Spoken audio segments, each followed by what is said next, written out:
Hey there, if you're new to contouring and you're feeling overwhelmed, my biggest tip is this: use a smaller brush. All you're gonna do is go into your contour and you're gonna go right under your cheekbone, just make a little bit of line right under that cheekbone.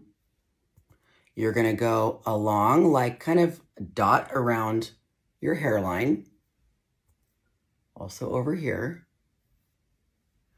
You're gonna go right along your jaw, all like this.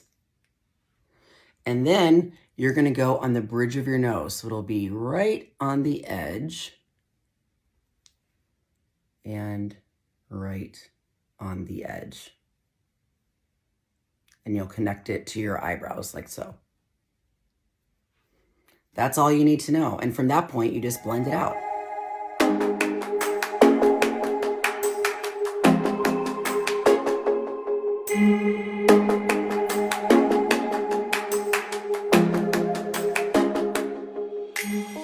Now I've added more dimension to my face.